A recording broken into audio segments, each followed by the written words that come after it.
Hello, I am Xarkun. This is World of Warships Legends. Today I've got a video for you in the legendary tier cruiser, USS Alaska. The star of today's video is Novocaine 1, or Novocaine as I'll call him. He is in a division with two other players. One of them is yours truly in the Grosse Kurfürst, right in front of Novocaine's Alaska, and the other one is Novocaine's regular division mate, Headshot Boss. Both of them often tune into my streams, and I've divisioned with both of them on a couple of occasions when I don't feel like being a lone wolf, you know. I just pop online on the PlayStation Network, and whoever invites me to a division first, I'll usually join them. A lot of the times it's Novocaine and Headshot Boss. Don't know if they have their notifications set up to notify them when I go online or something, but they do like to invite me to divisions when I am appearing online. Anyway, I've wanted to make an Alaska video, or a follow-up one, since my first impressions review of the ship that I did some weeks or maybe even months ago. I just haven't gotten around to playing the ship all that much, although I have played it a little bit more and I do enjoy it. The only problem is that there's all kinds of new content coming into the game all the time that I want to cover, and all kinds of other stuff that I want to cover aside from the Alaska. So, you know, Novocaine, luckily, had this game sitting around. It's a very good game. I think he nearly gets a crack in by the end of it, and he does quite a bit of damage and just plays the Alaska very, very effectively. Now, I made a video a little bit ago about the mighty HMS Hood, where I described it as a battle cruiser, although it's classified as a battleship in-game. And I think I said something along the lines of the Hood is a battleship that takes inspiration from cruisers, in the sense that it's quite maneuverable, very good at kiting and doing cruiser-like things. The Alaska is a cruiser that takes inspiration from battleships.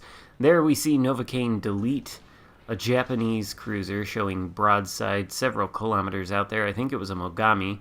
That's his first kill of the game. He scores 2 citadels, and it doesn't count as a devastating strike, but obviously it was a very devastating hit, sending that guy to the bottom of the sea. So the Alaska, of course, has battleship caliber guns, 305 millimeters in size, the same caliber of guns as you would find on the Tier 7 German battleship Odin, but it's also got the utilitarian consumables that cruisers enjoy in the form of American radar. You can see that being used here. Clearly Novocaine is playing on a PlayStation 4 Pro because we see the nice green radar animation sweeping the seas around his ship. He spotted the destroyer responsible for flipping the alpha cap and turning it red. Unfortunately, the Alaska isn't the most effective ship at dealing with destroyers. It has a pretty short reload in terms of battleship caliber guns. I think Novocaine here has it down to 17 seconds, or that's what I have it down to. Let's see if he fires a shot at this broadside Wichita out here. Looks like he's going to, lining up. Yes, actually, I think he's got it down to 16 seconds. So, very quick for the caliber of guns on the Alaska, 305 millimeters, but slow in terms of cruisers. And what you need when you're fighting destroyers is guns that can fire a little bit more quickly. Often when you're dealing with a destroyer, the time that you have to shoot at them is limited.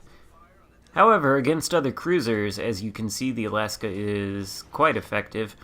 Novocaine manages to locate the mythical citadel of a Wichita, which scientific experts previously thought to be impossible. Not so with the USS Alaska. In any case, the Alaska does have the American radar, which lasts for 30 seconds, an eternity for any destroyer on the receiving end of that consumable, and it also has sonar. So it's got the consumable utilities of a cruiser. It's probably not as maneuverable as most other cruisers in the game. In fact, it feels more like a light sort of battleship when you play it, kind of like a Bud Light Iowa, as I've nicknamed the ship in the past. And what Novocaine here is doing is kind of sitting here biding his time. He's aware that there are a number of enemy ships in this alpha cap, and charging headfirst into them would not result in good things happening to his ship or to the team's chances of winning. A lesson that I probably should have learned. I didn't stick with Novocaine or Headshot Boss. In fact, I'm in that center Bravo cap dealing with an enemy Gross Occur first. I take him out right there and he takes me out. So I trade my Gross Occur first for a red Gross Occur first and I'm out of the game. That just leaves Novocaine and Headshot Boss to carry it for us. And as you can see, the situation isn't looking like it's leaning too far in our team's favor. The Reds are ahead of us on points, not quite by 100, but they're also ahead of us in terms of kills by a single ship. So Novocaine and his remaining division mate Headshot are going to have to start making things happen. It looks like the majority of the remaining ships are actually concentrated here in the location of the Alpha Cap, which is why Novocaine is playing this so cautiously. He's allowing the enemy to show themselves and give up what shots they will. Here's another one at the broadside of a King George, which lands a Citadel. Something that is usually very difficult to do in a regular battleship. But the Alaska, I believe, has excellent penetration on its armor-piercing shells and excellent shell velocity. I've gotten Citadels on German battleships with the Alaska much more than I've gotten Citadels on German battleships with any other battleships. These are excellent guns with excellent armor-piercing characteristics that need to be respected by any battleship that comes up against the Alaska. There is another wicked hit on an enemy battleship, this time a Bismarck for 15,000 damage. And throughout the entirety of this game so far, Novocaine has only been shooting armor-piercing, which you can see has paid off in the form of another kill, this time on the Bismarck, and 115,000 damage done. Now appears the Fletcher once more behind that island and an enemy Atago out there.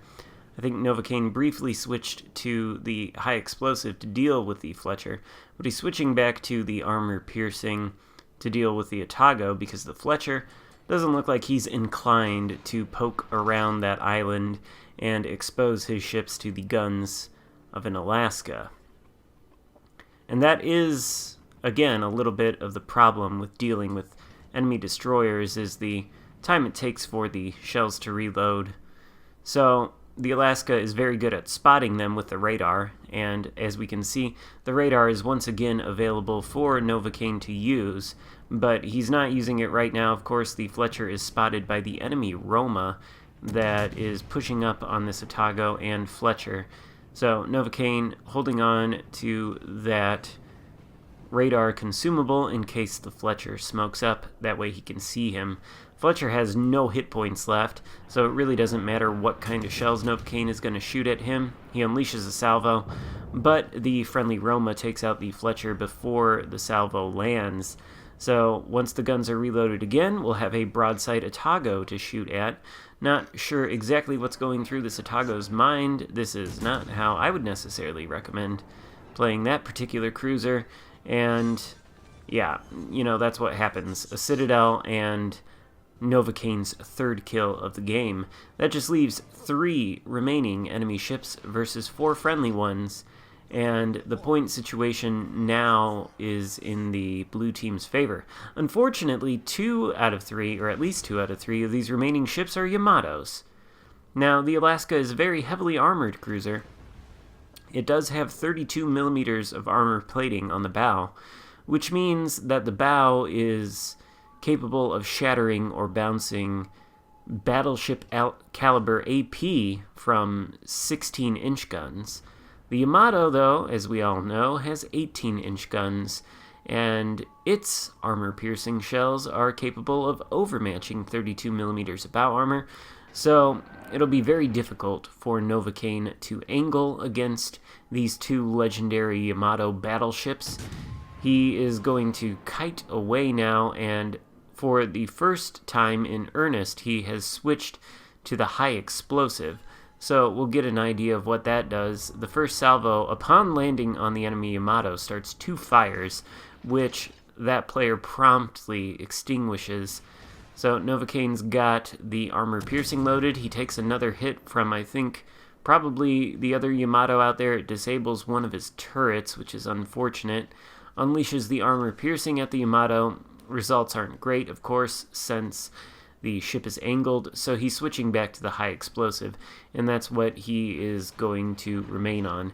As he kites away from the, very significant danger posed by the enemy Yamato, he is inside the Alpha Cap, and he is going to be able to flip it for the blue team, provided he doesn't get hit, and he does there by the salvo from one of the Yamatos. It looked like the one directly in front of us on screen fell short. Maybe it was another Yamato, or maybe it actually hit him.